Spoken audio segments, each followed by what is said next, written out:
Chapter 15. Number 34 and number 27. Dante passed through all the stages of torture natural to prisoners in suspense. He was sustained at first by that pride of conscious innocence which is the sequence to hope. Then he began to doubt his own innocence, which justified in some measure the governor's belief in his mental alienation. And then, relaxing his sentiment of pride, he addressed his supplications not to God, but to man. God is always the last resource. Unfortunates who ought to begin with God do not have any hope in him till they have exhausted all other means of deliverance. Dante asked to be removed from his present dungeon into another, for a change, however disadvantageous, was still a change, and would afford him some amusement. He entreated to be allowed to walk about, to have fresh air, books, and writing materials. His requests were not granted, but he went on asking all the same. He accustomed himself to speaking to the new jailer, although the latter was, if possible, more taciturn than the old one, but still to speak to a man, even though mute, was something. Dante spoke for the sake of hearing his own voice. He had tried to speak when alone, but the sound of his voice terrified him. Often, before his captivity, Dante's mind had revolted at the idea of assemblages of prisoners made up of thieves, vagabonds, and murderers. He now wished to be amongst them, in order to see some other faces besides that of his jailer. He sighed for the galleys, with the infamous costume, the chain, and the brand on the shoulder. The galley slaves breathed the fresh air of heaven, and saw each other. They were very happy. He besought the jailer one day to let him have a companion, were it even the mad abbé. The jailer, though rough and hardened by the constant sight of so much suffering, was yet a man. At the bottom of his heart he had often had a feeling of pity for this unhappy young man who suffered so, and he laid the request of number 34 before the governor. But the latter sapiently imagined that Dante wished to conspire or attempt an escape, and refused his request. Dante had exhausted all human resources, and he then turned to God. All the pious ideas that had been so long forgotten returned. He recollected the prayers his mother had taught him, and discovered a new meaning in every word, for in prosperity prayers seem but a mere medley of words until misfortune comes, and the unhappy sufferer first understands the meaning of the sublime language in which he invokes the pity of heaven. He prayed and prayed aloud, no longer terrified at the sound of his own voice, for he fell into a sort of ecstasy. He laid every action of his life before the Almighty, proposed tasks to accomplish, and at the end of every prayer introduced the entreaty oftener addressed to man than to God. "Forgive us our trespasses, as we forgive them that trespass against us." Yet in spite of his earnest prayers, Dante remained a prisoner. Then gloom settled heavily upon him.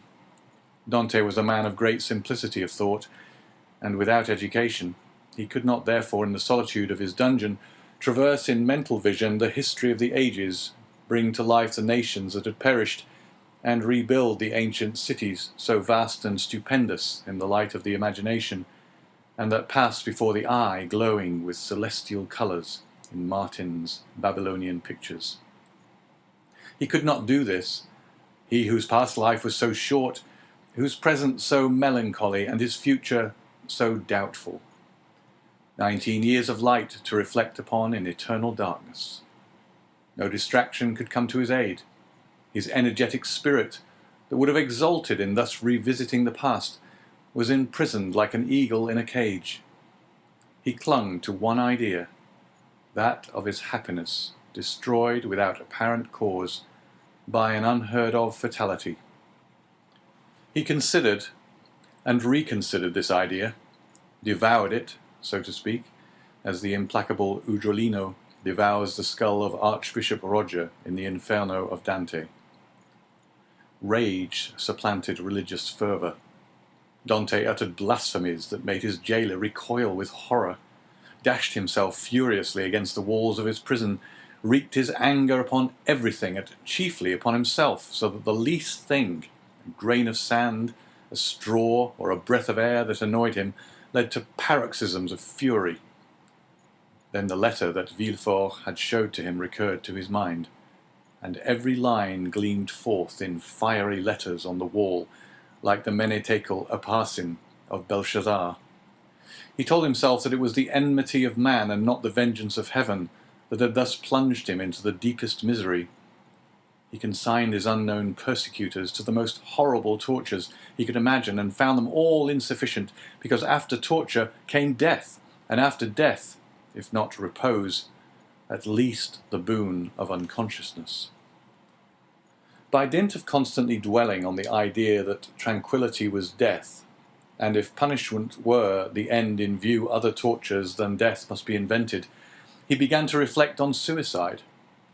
Unhappy he who, on the brink of misfortune, broods over ideas like these. Before him is a dead sea that stretches in azure calm before the eye, but he who unwarily ventures within its embrace finds himself struggling with a monster that would drag him down to perdition. Once thus ensnared, unless the protecting hand of God snatch him thence, all is over, and his struggles but tend to hasten his destruction. This state of mental anguish is, however, less terrible than the sufferings that precede, or the punishment that possibly will follow. There is a sort of consolation at the contemplation of the yawning abyss, at the bottom of which lie darkness and obscurity. Edmond found some solace in these ideas.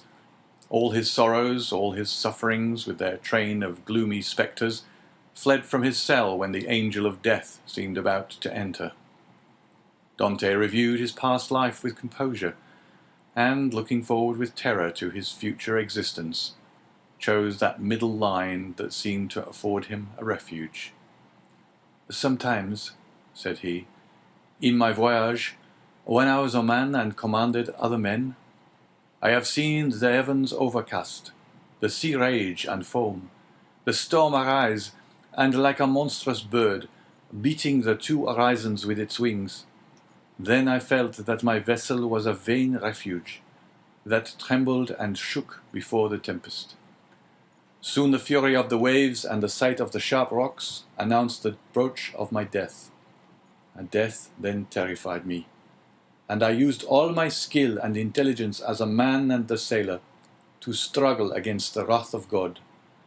But I did so because I was happy, because I had not courted death, because to be cast upon a bed of rocks and seaweed seemed terrible, because I was unwilling that I, a creature made for the service of God, should serve for food to the gulls and ravens. But now it is different. I have lost all that bound me to life. Death smiles and invites me to repose. I die after my own manner. I die exhausted and broken-spirited, as I fall asleep when I have paced 3,000 times around my cell." No sooner had this idea taken possession of him than he became more composed, arranged his couch to the best of his power, ate little and slept less, and found existence almost supportable, because he felt that he could throw it off at pleasure like a worn-out garment. Two methods of self-destruction were at his disposal. He could hang himself with his handkerchief to the window bars, or refuse food and die of starvation. But the first was repugnant to him. Dante had always entertained the greatest horror of pirates who were hung up to the yardarm. He would not die by what seemed an infamous death. He resolved to adopt the second, and began that day to carry out his resolve. Nearly 4 years had passed away. At the end of the second, he had ceased to mark the lapse of time.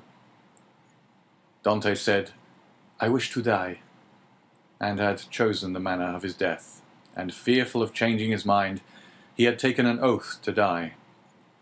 "When my morning and evening meals are brought," thought he, "I will cast them out of the window, and they will think that I have eaten them."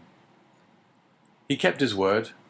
Twice a day he cast out, through the barred aperture, the provisions his jailer brought him. At first gaily, then with deliberation, and at last with regret. Nothing but the recollection of his oath gave him strength to proceed. Hunger made viands once repugnant, now acceptable. He held a plate in his hand for an hour at a time and gazed thoughtfully at the morsel of bad meat, of tainted fish, of black and mouldy bread. It was the last yearning for life, contending with the resolution of despair. Then his dungeon seemed less sombre, his prospects less desperate. He was still young. He was only 4 or 25. He had nearly 50 years to live. What unforeseen events might not open his prison door and restore him to liberty? Then he raised to his lips the repast that, like a voluntary Tantalus, he refused himself. But he thought of his oath, and he would not break it. He persisted until at last he had not sufficient strength to rise and cast his supper out of the loophole. The next morning he could not see or hear. The jailer feared he was dangerously ill. Edmond hoped he was dying. Thus the day passed away. Edmond felt a sort of stupor creeping over him, which brought with it a feeling almost of content. The gnawing pain at his stomach had ceased. His thirst had abated. When he closed his eyes, he saw myriads of lights dancing before them like the will-o'-the-wisps that play about the marshes. It was the twilight of that mysterious country called Death. Suddenly, about 9 o'clock in the evening, Edmond heard a hollow sound in the wall against which he was lying.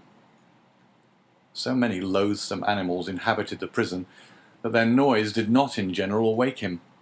But whether abstinence had quickened his faculties, or whether the noise was really louder than usual, Edmond raised his head and listened. It was a continual scratching, as if made by a huge claw, a powerful tooth or some iron instrument attacking the stones. Although weakened, the young man's brain instantly responded to the idea that haunts all prisoners: liberty. It seemed to him that heaven had at length taken pity on him, and had sent this noise to warn him on the very brink of the abyss. Perhaps one of those beloved ones he had so often thought of was thinking of him and striving to diminish the distance that separated them. No, doubtless he was deceived, and it was but one of those dreams that forerun death. Edmond still heard the sound. It lasted nearly 3 hours. He then heard a noise of something falling, and all was silent. Some hours afterwards it began again, nearer and more distinct. Edmond was intensely interested. Suddenly the jailer entered. For a week since he had resolved to die, and during the 4 days that he had been carrying out his purpose, Edmond had not spoken to the attendant, had not answered him when he inquired what was the matter with him, and turned his face to the wall when he looked too curiously at him. But now the jailer might hear the noise and put an end to it, and so destroy a ray of something like hope that soothed his last moments. The jailer brought him his breakfast. Dante raised himself up and began to talk about everything, about the bad quality of the food, about the coldness of his dungeon, grumbling and complaining in order to have an excuse for speaking louder and wearying the patience of his jailer, who out of kindness of heart had brought broth and white bread for his prisoner. Fortunately, he fancied that Dante was delirious, and placing the food on the rickety table, he withdrew. Edmond listened, and the sound became more and more distinct. "There can be no doubt about it," thought he. "It is some prisoner who is striving to obtain his freedom. Oh, if I only were there to help him!" Suddenly another idea took possession of his mind, so used to misfortune that it was scarcely capable of hope. The idea that the noise was made by workmen the governor had ordered to repair the neighbouring dungeon. It was easy to ascertain this, but how could he risk the question? It was easy to call his jailer's attention to the noise and watch his countenance as he listened. But might he not by this means destroy hopes far more important than the short-lived satisfaction of his own curiosity? Unfortunately, Edmond's brain was still so feeble that he could not bend his thoughts to anything in particular. He saw but one means of restoring lucidity and clearness to his judgment. He turned his eyes towards the soup which the jailer had brought, rose, staggered towards it, raised the vessel to his lips and drank off the contents with a feeling of indescribable pleasure. He had often heard that shipwrecked persons had died through having eagerly devoured too much food. Edmond replaced on the table the bread he was about to devour and returned to his couch. He did not wish to die. He soon felt that his ideas became again collected. He could think and strengthen his thoughts by reasoning. Then he said to himself, "I must put this to the test, but without compromising anybody. If it is a workman, I need but knock against the wall and he will cease to work, in order to find out who is knocking, and why he does so. But as his occupation is sanctioned by the governor, he will soon resume it. If, on the contrary, it is a prisoner, the noise I will make will alarm him. He will cease and not begin again until he thinks everyone is asleep." Edmond rose again, but this time his legs did not tremble and his sight was clear. He went to a corner of his dungeon, detached a stone, and with it knocked against the wall where the sound came. He struck thrice. At the first blow, the sound ceased, as if by magic. Edmond listened intently. An hour passed, 2 hours passed, and no sound was heard from the wall. All was silent there. Full of hope, Edmond swallowed a few mouthfuls of bread and water, and thanks to the vigour of his constitution, found himself well nigh recovered. The day passed away in utter silence. Night came without recurrence of the noise. "It is a prisoner," said Edmond joyfully. The night passed in perfect silence. Edmond did not close his eyes. In the morning the jailer brought him fresh provisions. He had already devoured those of the previous day. He ate these, listening anxiously for the sound, walking round and round his cell, shaking the iron bars of the loophole, restoring vigour and agility to his limbs by exercise, and so preparing himself for his future destiny. At intervals he listened to learn if the noise had not begun again, and grew impatient at the prudence of the prisoner, who did not guess he had been disturbed by a captive as anxious for liberty as himself. 3 days passed. 72 long, tedious hours, which he counted off by minutes.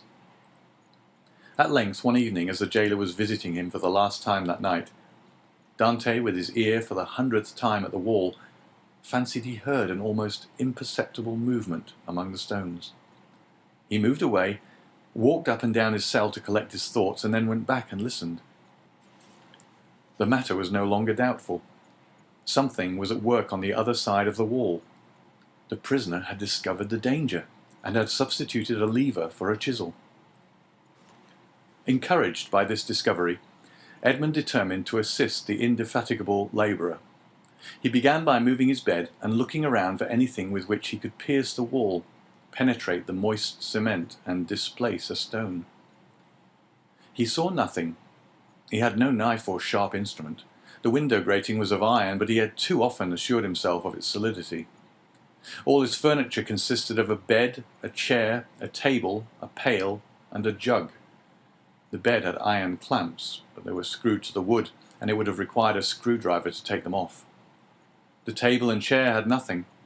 The pail had once possessed a handle, but that had been removed. Dante had but one resource, which was to break the jug, and with one of the sharp fragments attack the wall. He let the jug fall on the floor, and it broke in pieces. Dante concealed 2 or 3 of the sharpest fragments in his bed, leaving the rest on the floor. The breaking of his jug was too natural an accident to excite suspicion. Edmond had all the night to work in, but in the darkness he could not do much, and he soon felt that he was working against something very hard.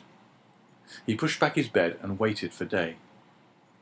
All night he heard the subterranean workman, who continued to mine his way. Day came, the jailer entered. Dante told him that the jug had fallen from his hands while he was drinking, and the jailer went grumblingly to fetch another one, without giving himself the trouble to remove the fragments of the broken one. He returned speedily, advised the prisoner to be more careful, and departed. Dante heard joyfully the key grate in the lock. He listened until the sound of steps died away, and then, hastily displacing his bed, saw by the faint light that penetrated into his cell that he had laboured uselessly the previous evening in attacking the stone instead of removing the plaster that surrounded it. The damp had rendered it friable, and Dante was able to break it off in small morsels, it is true, but at the end of a half an hour he had scraped off a handful. A mathematician might have calculated that in 2 years, supposing that the rock was not encountered, a passage 20 feet long and 2 feet broad might be formed. The prisoner reproached himself with not having thus employed the hours he had passed in vain hopes, prayer, and despondency. During the 6 years that he had been imprisoned, what might he not have accomplished?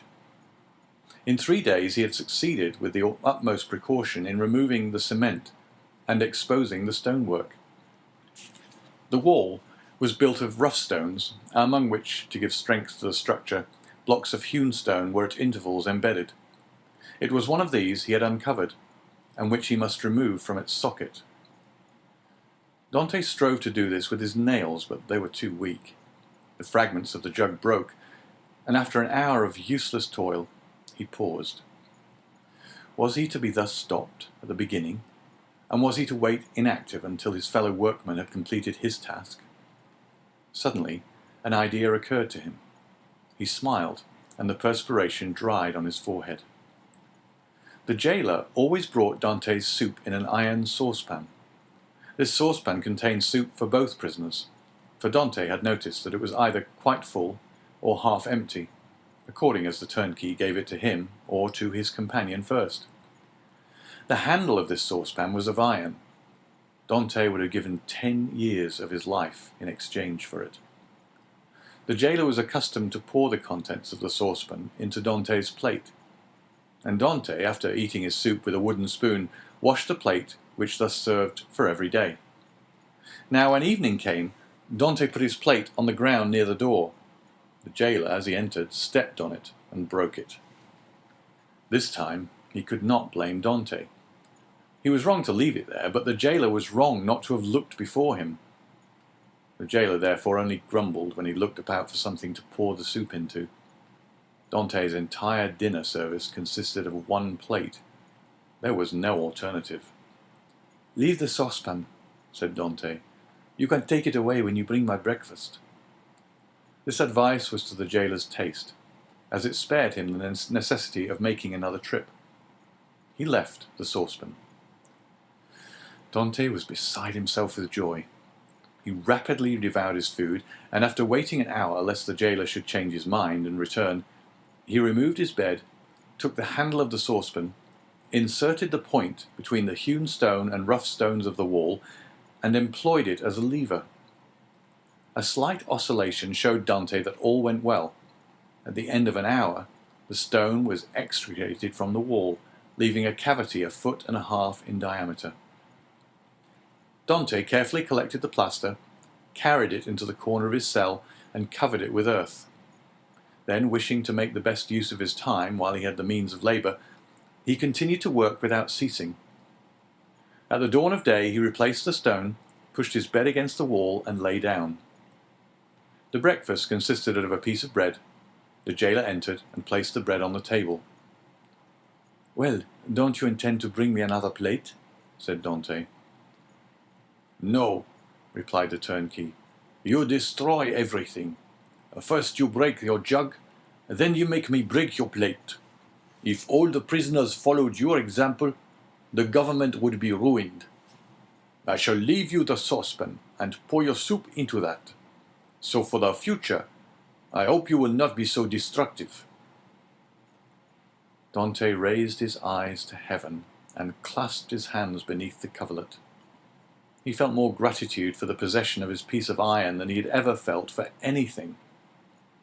He'd noticed, however, that the prisoner on the other side had ceased to labour. No matter. This was a greater reason for proceeding.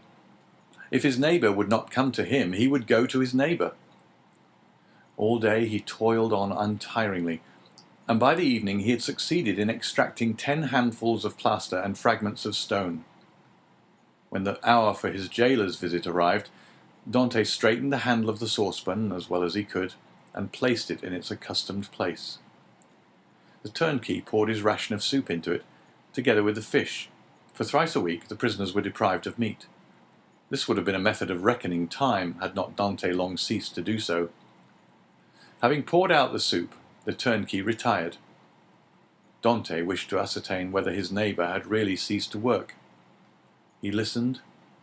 All was silent, as it had been for the last 3 days. Dante sighed. It was evident that his neighbour distrusted him. However, he toiled on all the night without being discouraged. But after 2 or 3 hours he encountered an obstacle. The iron made no impression, but met with a smooth surface. Dante touched it, and found that it was a beam.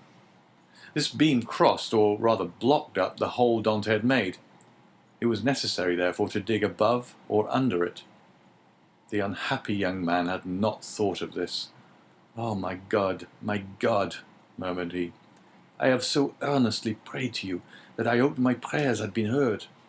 After having deprived me of my liberty, after having deprived me of death, after having recalled me to existence, my God, have pity on me and do not let me die in despair." "Who talks of God and despair at the same time?" said a voice that seemed to come from beneath the earth, and deadened by the distance, sounded hollow and sepulchral in the young man's ears. Edmond's hair stood on end, and he rose to his knees. "Ah," said he, "I hear a human voice." Edmond had not heard anyone speak save his jailer for 4 or 5 years, and a jailer is no man to a prisoner. He is a living door, a barrier of flesh and blood, adding strength to the restraints of oak and iron. "In the name of heaven," cried Dante, "speak again, though the sound of your voice terrifies me. Who are you?" "Who are you?" said the voice. "An unhappy prisoner," replied Dante, who made no hesitation in answering. "Of what country?" "A Frenchman." "Your name?" "Edmond Dantès." "Your profession?" "A sailor." "How long have you been here?" "Since the 28th of February, 1815. "Your crime?" "I am innocent."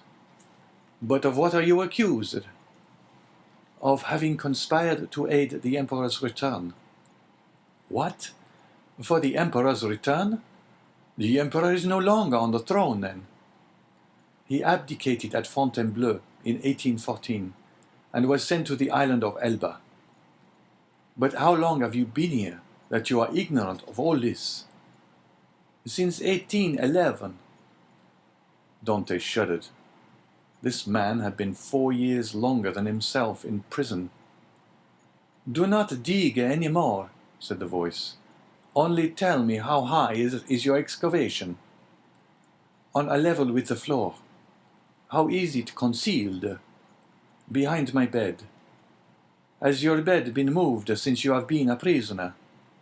"No." "What does your chamber open on?" "A corridor." "And the corridor?" "On a court." "Alas!" murmured the voice. "Oh, what is the matter?" cried Dante. "I have made a mistake owing to an error in my plans. I took the wrong angle, and have come out 15 feet from where I intended. I took the wall you are mining for the outer wall of the fortress." "But then you would be close to the sea." "That is what I hoped." "And supposing you had succeeded?" "I should have thrown myself into the sea, gained one of the islands near here, the Ile de Dôme or the Ile de Tiboulon, and then I should have been safe." "Could you have swum so far?" "Heaven would have given me strength. But now all is lost." "All?" "Yes. Stop up your excavation carefully. Do not work any more, and wait until you hear from me." "Tell me at least who you are." I am a number 27. "You mistrust me, then," said Dante. Edmond fancied he heard a bitter laugh resounding from the depths. "Oh, I am a Christian," cried Dante. guessing instinctively that this man meant to abandon him. "I swear to you, by him who died for us, that naught shall induce me to breathe one syllable to my jailers. But I conjure you, do not abandon me. If you do, I swear to you, for I have got to the end of my strength, that I will dash my brains out against the wall, and you will have my death to reproach yourself with." "How old are you? Your voice is that of a young man." "I do not know my age, for I have not counted the years I have been here. All I do know is that I was just 19 when I was arrested, the 28th of February, 1815. "Not quite 26, murmured the voice. "At that age, he cannot be a traitor." "Oh, no, no," cried Dante. "I swear to you, again, rather than betray you, I would allow myself to be hacked in pieces." "You have done well to speak to me, and ask for my assistance. For I was about to form another plan and leave you, but your age reassures me. I will not forget you. Wait." "How long?" "I must calculate our chances. I will give you the signal." "But you will not leave me. You will come to me, or you will let me come to you. We will escape, and if we cannot escape, we will talk. You of those whom you love, and I of those whom I love. You must love somebody." "No, I am alone in the world." "Then you will love me. If you are young, I will be your comrade. If you are old, I will be your son. I have a father who is 70 if he yet lives. I only love him and a young girl called Mercedes. My father has not yet forgotten me, I am sure, but God alone knows if she loves me still.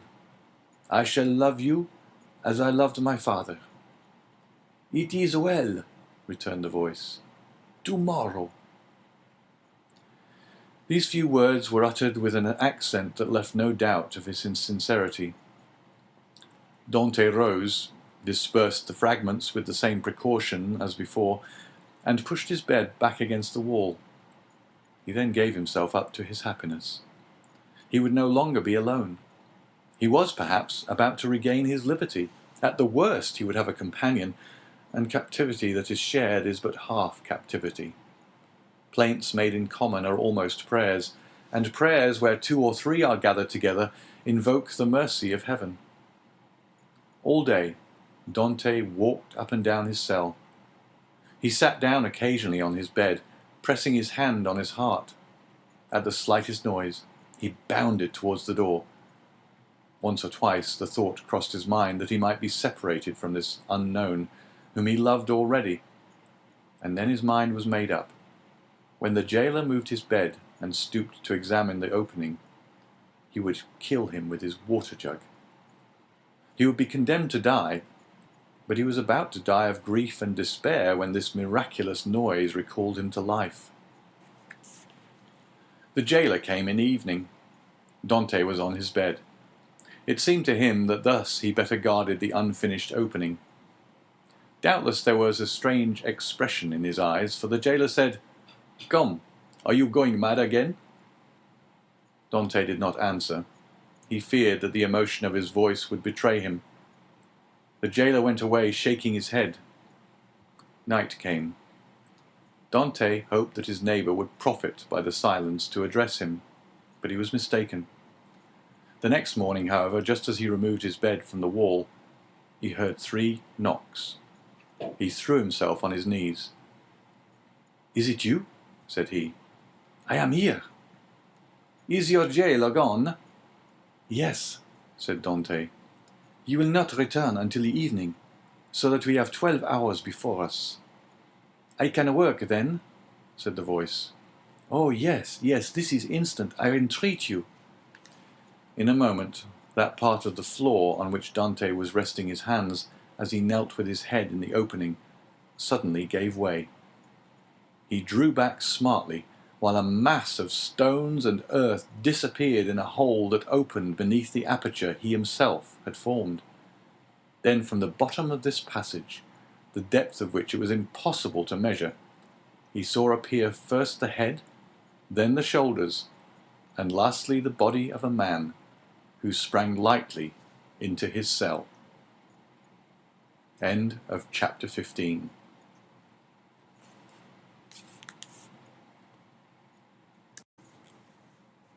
Chapter 16. A Learned Italian. Seizing in his arms the friend so long and ardently desired, Dante almost carried him towards the window in order to obtain a better view of his features by the aid of the imperfect light that struggled through the grating. He was a man of small stature, with hair blanched rather by suffering and sorrow than by age. He had a deep-set, penetrating eye almost buried beneath the thick grey eyebrow, and a long and still black beard reaching down to his breast. His thin face, deeply furrowed by care, and the bold outline of his strongly marked features betokened a man more accustomed to exercise his mental faculties than his physical strength. Large drops of perspiration were now standing on his brow, while the garments that hung about him were so ragged that one could only guess at the pattern upon which they had originally been fashioned. The stranger might have numbered 60 or 65 years, but a certain briskness and appearance of vigour in his movements made it probable that he was aged more from captivity than the course of time. He received the enthusiastic greeting of his young acquaintance with evident pleasure, as though his chilled affections were rekindled and invigorated by his contact with one so warm and ardent. He thanked him with grateful cordiality for his kindly welcome, although he must at that moment have been suffering bitterly to find another dungeon, where he had fondly reckoned on discovering a means of regaining his liberty. "Let us first see," said he, "whether it is possible to remove the traces of my entrance here. Our future tranquillity depends upon our jailers being entirely ignorant of it." Advancing to the opening, he stooped and raised the stone easily, in spite of its weight. Then, fitting it into its place, he said, "You removed this stone very carelessly, but I suppose you had no tools to aid you." "Why," exclaimed Dante with astonishment, "do you possess any?" "I made myself some, and with the exception of a file, I have all that are necessary, a chisel, pincers, and a lever." "Oh, how I should like to see those products of your industry and patience." "Well, in the first place, here is my chisel." So saying, he displayed a sharp, strong blade, with a handle made of beechwood. "And with what did you contrive to make that?" inquired Dante. "With one of the clamps of my bedstead, and this very tool has sufficed me to hollow out the road by which I came hither, a distance of about 50 feet. 50 feet, responded Dante, almost terrified. "Do not speak so loud, young man. Don't speak so loud. It frequently occurs in a state prison like this that persons are stationed outside of the doors of the cells, purposely to overhear the conversation of the prisoners." "But they believe I am shut up alone here." "That makes no difference." "And you say that you dug your way a distance of 50 feet to get here?" "I do. That is about the distance that separates your chamber from mine. Only, unfortunately, I did not curve right, for want of the necessary geometrical instruments to calculate my scale of proportion. Instead of taking an ellipsis of 40 feet, I made it 50. I expected, as I told you, to reach the outer wall, pierce through it, and to throw myself into the sea. I have, however, kept along the corridor in which your chamber opens, instead of going beneath it. My labor is all in vain, for I find that the corridor looks into a courtyard filled with soldiers." "That's true," said Dante, "but the corridor you speak of only bounds one side of my cell. There are 3 others. Do you know anything of their situation?" "This one is built against the solid rock, and it would take 10 experienced miners, duly furnished with the requisite tools, as many years to perforate it.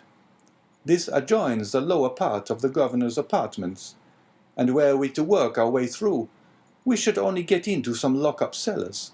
where we must necessarily be recaptured. The fourth and last side of your cell faces on. Stop a minute. Now where does it face? The wall of which he spoke was the one in which was fixed the loophole by which light was admitted to the chamber. This loophole, which gradually diminished in size as it approached the outside to an opening through which a child could not have passed, was, for better security, furnished with 3 iron bars, so as to quiet all apprehensions, even in the mind of the most suspicious jailer, as to the possibility of a prisoner's escape. As the stranger asked the question, he dragged a table beneath the window. "Climb up," said he to Dante. The young man obeyed, mounted on the table, and divining the wishes of his companion, placed his back securely against the wall and held out both hands.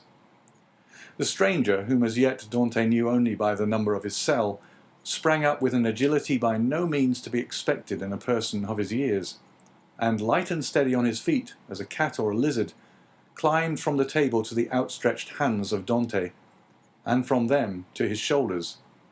Then, bending double, for the ceiling of the dungeon prevented him from holding himself erect, he managed to slip his head between the upper bars of the window, so as to be able to command a perfect view from top to bottom. An instant afterwards he hastily drew back his head, saying, "I thought so," and sliding from the shoulders of Dante, as dexterously as he had descended, he nimbly leapt from the table to the ground. "What was it that you thought?" asked the young man anxiously, in his turn descending from the table. The elder prisoner pondered the matter. "Yes," said he at length, "it is so. This side of your chamber looks out upon a kind of open gallery, where patrols are continually passing, and sentries keep watch day and night." "Are you quite sure of that?" "Certain. I saw the soldier's shape, and the top of his musket. That made me draw in my head so quickly, for I was fearful he might also see me." "Well?" inquired Dante. "You perceive, then, the utter impossibility of escaping through your dungeon." "Then," pursued the young man eagerly. "Then," answered the elder prisoner, "the will of God be done." And as the old man slowly pronounced those words, an air of profound resignation spread itself over his careworn countenance. Dante gazed on the man who could thus philosophically resign hopes so long and ardently nourished, with an astonishment mingled with admiration. "Tell me, I entreat you, who and what you are," said he at length. "Never have I met with so remarkable a person as yourself." "Willingly," answered the stranger, "if indeed you feel any curiosity respecting one, now alas powerless to aid you in any way." "Say not so. You can console and support me by the strength of your own powerful mind. Pray let me know who you really are." The stranger smiled a melancholy smile. "Then listen," said he. "I am the Abbe Faria, and have been imprisoned, as you know, in this Chateau d'If since the year 1811, previously to which I had been confined for 3 years in the fortress of Fenestrelle. In the year 1811 I was transferred to Piedmont in France. It was at this period I learned that the destiny which seemed subservient to every wish formed by Napoleon had bestowed on him a son, named King of Rome even in his cradle. I was very far then from expecting the change you have just informed me of, namely that 4 years afterwards this colossus of power would be overthrown. Then who reigns in France at this moment? Napoleon II? No, Louis XVIII. The brother of Louis XVII? How inscrutable are the ways of Providence! For what great and mysterious purpose has it pleased Heaven to abase the man once so elevated, and raise up him who was so abased?" Dante's whole attention was riveted on a man who could thus forget his own misfortunes while occupying himself with the destinies of others. Yes, yes, continued he, it will be the same as it was in England. After Charles I, Cromwell. After Cromwell, Charles II, and then James II, and then some son-in-law or relation, some Prince of Orange, a stadtholder who becomes a king. Then new concessions to the people, then a constitution, then liberty. Ah, my friend, said the abbé, turning towards Dante and surveying him with the kindling gaze of a prophet, you are young. You will see all this come to pass. Probably, if ever I get out of prison. True, replied Faria. We are prisoners, but I forget this sometimes, and there are even moments when my mental vision transports me beyond these walls, and I fancy myself at liberty. But wherefore are you here? Because in 1807 I dreamed of the very plan Napoleon tried to realize in 1811. Because, like Machiavelli, I desired to alter the political face of Italy, and instead of allowing it to be split up into a quantity of petty principalities, each held by some weak or tyrannical ruler, I sought to form one large, compact, and powerful empire. And lastly, because I fancied I had found my Caesar Borgia in a crowned simpleton, who feigned to enter into my views only to betray me. It was the plan of Alexander VI and Clement VII. But it will never succeed now, for they attempted it fruitlessly, and Napoleon was unable to complete his work. Italy seems fated to misfortune. And the old man bowed his head. Dante could not understand a man risking his life for such matters. Napoleon certainly he knew something of, inasmuch as he had seen and spoken with him, but of Clement VII and Alexander VI he knew nothing. Are you not, he asked, the priest who here in Château d'If is generally thought to be ill? Mad, you mean, don't you? I did not like to say so, answered Dante, smiling. Well then, resumed Faria with a bitter smile, let me answer your question in full, by acknowledging that I am the poor mad prisoner of the Château d'If, for many years permitted to amuse the different visitors with what is said to be my insanity, and in all probability I should be promoted to the honor of making sport for the children, if such innocent beings could be found in an abode devoted like this to suffering and despair. Dante remained for a short time mute and motionless. At length he said, Then you abandon all hope of escape? I perceive its utter impossibility, and I consider it impious to attempt that which the Almighty evidently does not approve. Nay, but do not be discouraged. Would it not be expecting too much to hope to succeed at your first attempt? Why not try to find an opening in another direction from that which has so unfortunately failed? Alas, it shows how little notion you can have of all it has cost me to effect a purpose so unexpectedly frustrated that you talk of beginning over again. In the first place, I was 4 years making the tools I possess, and have been 2 years scraping and digging out earth hard as granite itself. Then what toil and fatigue has it not been to remove huge stones I should once have deemed impossible to loosen? Whole days have I passed in these titanic efforts, considering my labor well repaid, if by night time I had contrived to carry away a square inch of this hard-bound cement, changed by ages into a substance unyielding as the stones themselves. Then to conceal the mass of earth and rubbish I dug up, I was compelled to break through a staircase and throw the fruits of my labor into the hollow part of it. But the well is now so completely choked up that I scarcely think it would be possible to add another handful of dust without leading to discovery. Consider also that I fully believed I had accomplished the end aim of my undertaking, for which I had so exactly husbanded my strength as to make it just hold out to the termination of my enterprise. And now, at the moment when I reckoned upon success, my hopes are forever dashed from me. No, I repeat again, that nothing will induce me to renew attempts evidently at variance with the Almighty's pleasure." Dante held down his head, that the other might not see how joy at the thought of having a companion outweighed the sympathy he felt for the failure of the abbé's plans. The abbé sank upon Edmond's bed, while Edmond himself remained standing. Escape had never once occurred to him. There are indeed some things which appear so impossible that the mind does not dwell on them for an instant.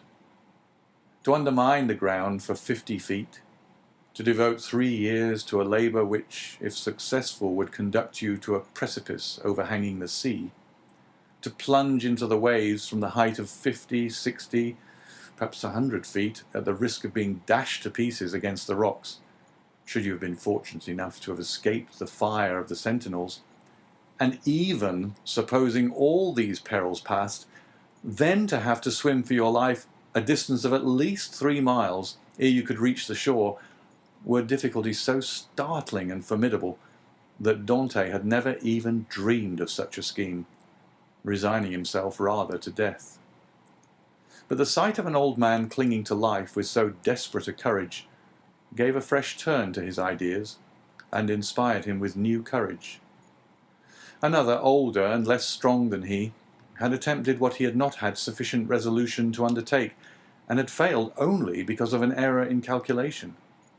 This same person, with almost incredible patience and perseverance, had contrived to provide himself with tools requisite for so unparalleled an attempt. Another had done all this. Why, then, was it impossible to Dante? Faria had dug his way through 50 feet. Dante would dig 100. Faria, at the age of 50, had devoted 3 years to the task. He, who was but half as old, would sacrifice 6. Faria, a priest and savant, had not shrunk from the idea of risking his life by trying to swim a distance of 3 miles to one of the islands, Dôme, Ratonneau, or Lumière. Should a hardy sailor, an experienced diver like himself, shrink from a similar task? Should he, who had so often, for mere amusement's sake, plunged to the bottom of the sea to fetch up the bright coral branch, hesitate to entertain the same project? He could do it in an hour. And how many times had he, for pure pastime, continued in the water for more than twice as long? At once, Dante resolved to follow the brave example of his energetic companion, and to remember that what has once been done may be done again. After continuing some time in profound meditation, the young man suddenly exclaimed, "I have found what you are in search of." Faria started. "Have you indeed?" cried he, raising his head with quick anxiety. "Pray, let me know what it is you have discovered."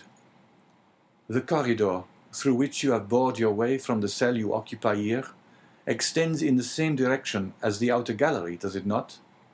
"It does." "And is not above 15 feet from it?" "About that." "Well then, I will tell you what we must do. We must pierce through the corridor by forming a side opening about the middle, as it were the top part of a cross. This time you will lay your plans more accurately. We shall get out into the gallery you have described, kill the sentinel who guards it, and make our escape. All we require to ensure success is courage, and that you possess, and strength which I am not deficient in. As for patience, you have abundantly proved yours. You shall now see me prove mine." "One instant, my dear friend," replied the abbé. "It is clear you do not understand the nature of the courage with which I am endowed, and what use I intend making of my strength.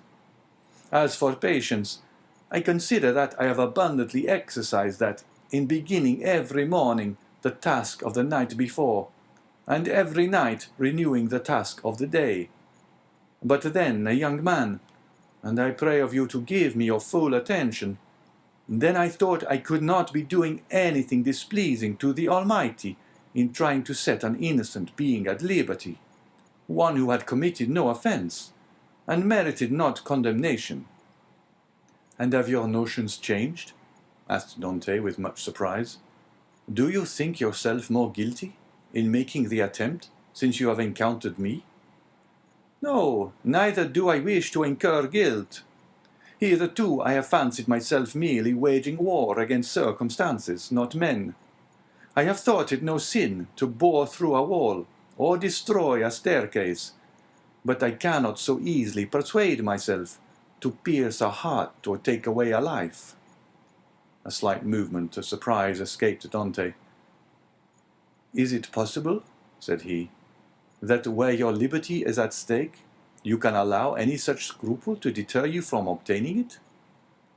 "Tell me," replied Faria, "what has hindered you from knocking down your jailer with a piece of wood torn from your bedstead, dressing yourself in his clothes, and endeavoring to escape?"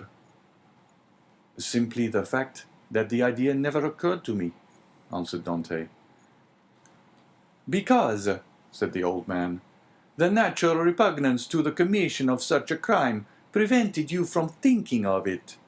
And so it ever is, because in simple and allowable things our natural instincts keep us from deviating from the strict line of duty.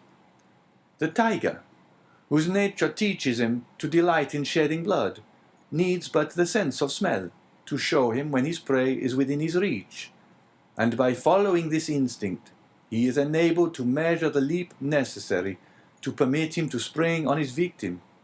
But man, on the contrary, loathes the idea of blood. It is not alone that the laws of social life inspire him with a shrinking dread of taking life. His natural construction and physiological formation—" Dante was confused and silent at this explanation of the thoughts which had unconsciously been working in his mind, or rather soul, for there are two distinct sorts of ideas, those that proceed from the head and those that emanate from the heart. "Since my imprisonment," said Faria, "I have thought over all the most celebrated cases of escape on record. They have rarely been successful.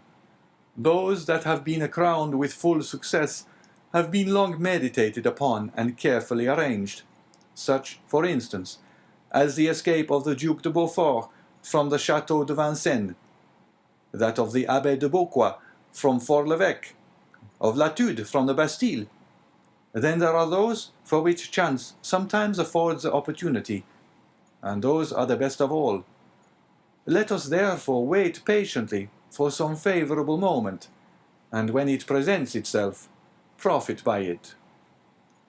"Ah," said Dante, "you might well endure the tedious delay. You were constantly employed in the task you set yourself, and when weary with toil, you had your hopes to refresh and encourage you."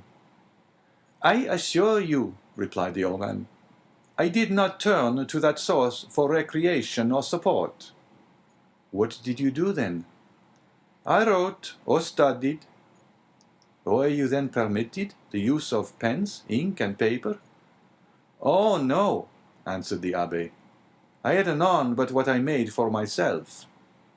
"You made paper, pens, and ink?" "Yes." Dante gazed with admiration, but he had some difficulty in believing. Faria saw this. "When you pay me a visit in my cell, my young friend," said he, "I will show you an entire work, the fruits of the thoughts and reflections of my whole life, many of them meditated over in the shades of the Colosseum at Rome, at the foot of St. Mark's Column at Venice, and on the borders of the Arno at Florence, little imagining at the time that they would be arranged in order within the walls of the Château d'If. The work I speak of is called A Treatise on the Possibility of a General Monarchy in Italy, and will make one large quarto volume."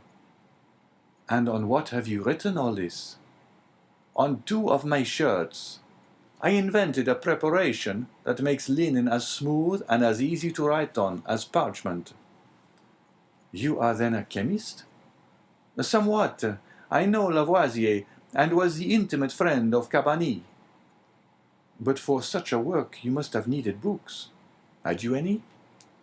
I had nearly 5,000 volumes in my library at Rome, but after reading them over many times, I found out that with 150 well-chosen books, a man possesses, if not a complete summary of all human knowledge, at least all that a man need really know.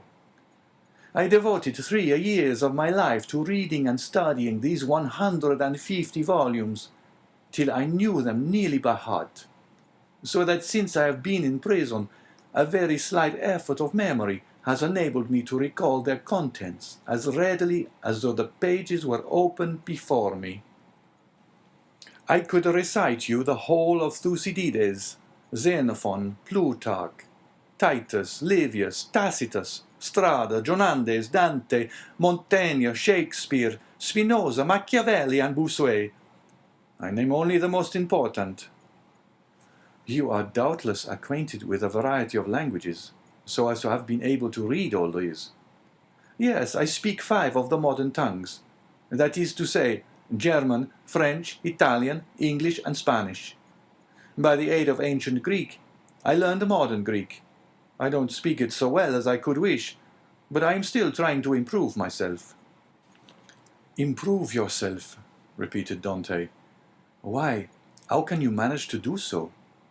Why, I made a vocabulary of the words I knew, turned, returned, and arranged them, so as to enable me to express my thoughts through their medium. I know nearly 1,000 words, which is all that is absolutely necessary, although I believe there are nearly 100,000 in the dictionaries. I cannot hope to be very fluent, but I certainly should have no difficulty in explaining my wants and wishes, and that would be quite as much as I should ever require. Stronger grew the wonder of Dante, who almost fancied it had to do with one gifted with supernatural powers. Still hoping to find some imperfection which might bring him down to a level with human beings, he added, "Then, if you were not furnished with pens, how did you manage to write the word you speak of?" "I made some excellent ones, which would be universally preferred to all others if once known. You are aware what huge whitings are served us on maigre days. Well, I selected the cartilages of the heads of these fishes, and you can scarcely imagine the delight with which I welcome the arrival of each Wednesday, Friday, and Saturday, as affording me the means of increasing my stock of pens. For I will freely confess that my historical labours have been my greatest solace and relief. While retracing the past, I forgot the present, and traversing at will the path of history, I cease to remember that I am myself a prisoner." "But the ink," said Dante. "Of what did you make your ink?" "There was formerly a fireplace in my dungeon," replied Faria, "but it was closed up long ere I became an occupant of this prison. Still, it must have been many years in use, for it was thickly covered with a coating of soot. This soot I dissolved in a portion of the wine brought to me every Sunday, and I assure you a better ink cannot be desired. For very important notes, for which closer attention is required, I pricked one of my fingers, and wrote with my own blood." "And when?" asked Dante. "May I see all this?" "Whenever you please," replied the abbé. "Oh, then let it me directly," exclaimed the young man. "Follow me, then," said the abbé, as he re-entered the subterranean passage, in which he soon disappeared, followed by Dante. End of chapter 16.